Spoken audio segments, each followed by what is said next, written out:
Jason Garman is the media coordinator for Oxfam, who've just published a report called Turning Carbon into Gold. Welcome to the studio, Jason. Thanks a lot. Thanks for coming in. It's good to see you. It's nice to be here. Now, at the moment, Oxfam's focused on these Poznan negotiations. Is that right? Yep. What are the Poznan negotiations? Sure. The Poznan negotiations are the 14th in a series of UN climate change negotiations. Most people didn't hear about them for the first 12. And then last year in Bali, there was a groundswell of excitement around climate change, mainly due to the Nobel Prize and Al Gore's movie, An Inconvenient Truth. So that was a big one. And we had 189 countries gathering in Bali to try to start hammering out what was going to be the climate change deal that takes effect post-2012, when the first phase of Kyoto expires. Right, okay. So in Bali last year, they came up with what they called the Bali Action Plan. Yes. So they didn't make the firm decisions there. The idea is to make the negotiating track, to agree on that, and that was agreed on, and what they're aiming for is to have a climate change deal in Copenhagen in 2009. Right. So we're at the midway point right now. So the Poznan negotiations are like the stepping stone to the Copenhagen negotiations. Exactly. We're not going to see the big deal cemented here in Poland, Okay. but what we are hoping is that all the important pieces of it remain on the table. Okay. Now, New Zealand is going in having just frozen our emission trading scheme. We've got the government supported by party which is in total denial that human-induced climate change is even happening.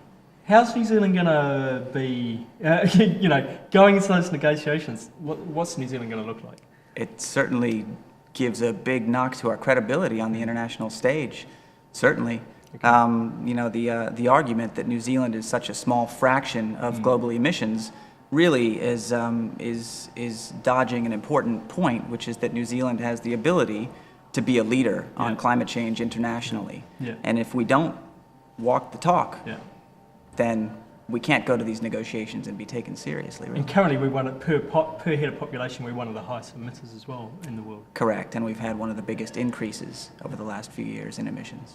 So, okay, the report Turning Carbon into Gold, isn't that like Rumpelstiltskin turning straw into gold? I mean, making gold out of air? What are we talking about? Yeah, we're not actually going to be making any gold here. Oxfam has released a report about climate change adaptation funding.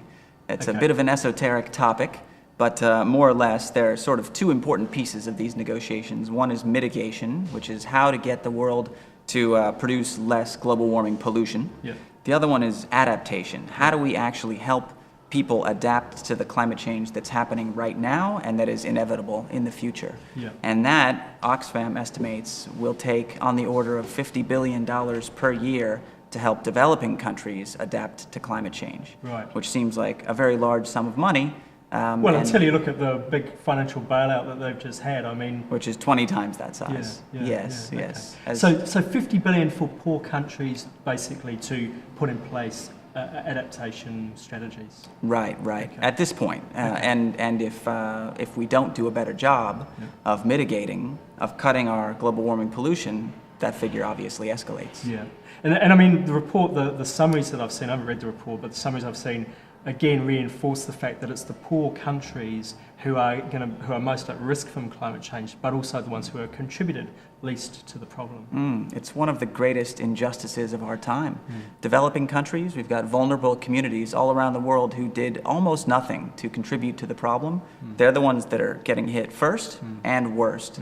On top of that, they're the least equipped to actually deal with the consequences. So they're not the ones who can afford to build big seawalls, to plant massive mangrove forests, to plant drought-resistant crops or learn new farming techniques to deal with unpredictable weather. Yeah. So this 50 billion, the idea is that this is for developing or poor countries to put in place these strategies. So how does this scheme work coming out of this report? Sure. Well, Oxfam's report really isn't endorsing a specific scheme. Okay. There are many schemes being discussed right now. Yep. And so there's kind of a lot of attention focused around the world in these UN climate change negotiations about how do we generate $50 billion per year, or as the UN itself estimates, up to $85 billion per year.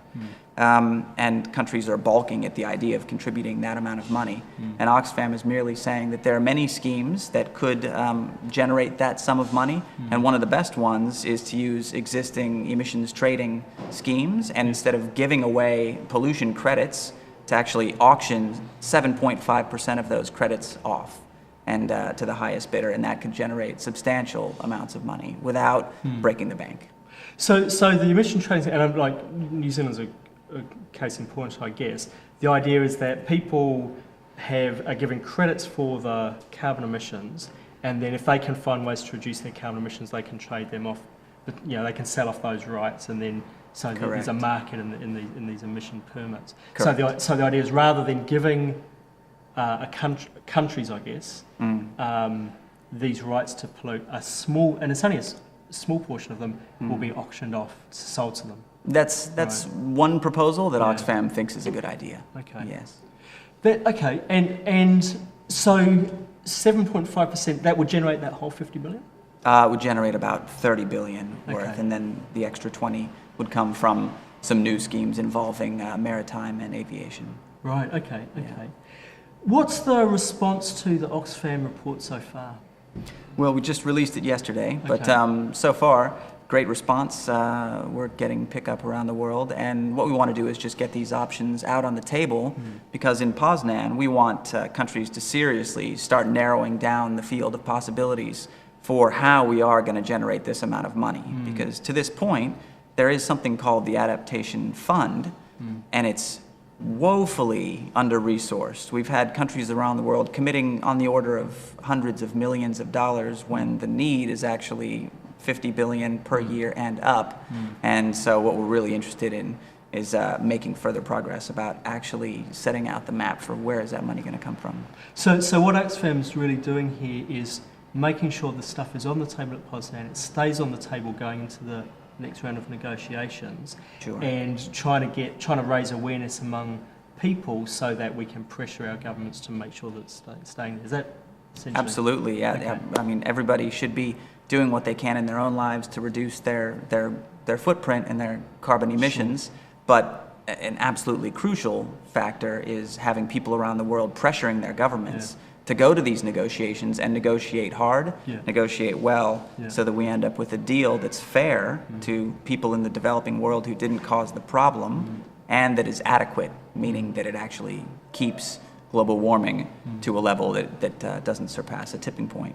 It's a classic case, isn't it? People talk about the tension between economic development and the environment, and how poor people don't have time to worry about the environment. But this is the classic case where what's seen as initially an environmental problem actually is a social justice problem. It's a social equity problem because poor people are so badly affected by it. And that's why Oxfam is involved, really. I mean, people think, well, you're a human rights organization. What are you doing talking about climate change?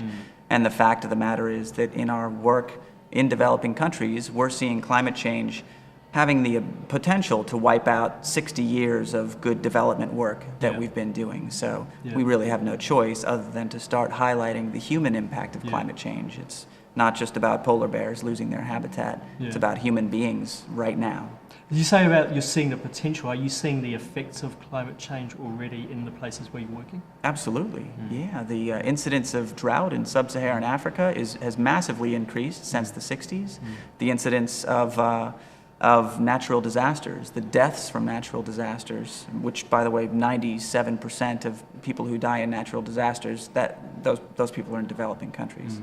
Those are dramatically increasing in the last 20 years. We've got erratic weather, which is causing people who are subsistence farmers to have no food to eat. When you're a subsistence farmer and you have a drought, you don't eat. When you have another drought the next year, you don't eat again. You don't buy in grain, that's right. You said the response has been good. Is that from governments as well? I mean, what are we? You said, and even though on the scale of things it may not be a large amount, for governments it's a big swallow to kind of say, oh, how are we going to come up with that money? Are you getting a positive response from rich countries' governments? Well, there are some really supportive governments, The Netherlands are particularly supportive right now. We've also got a lot of support from developing country governments like Bangladesh, countries that are really being impacted by this stuff.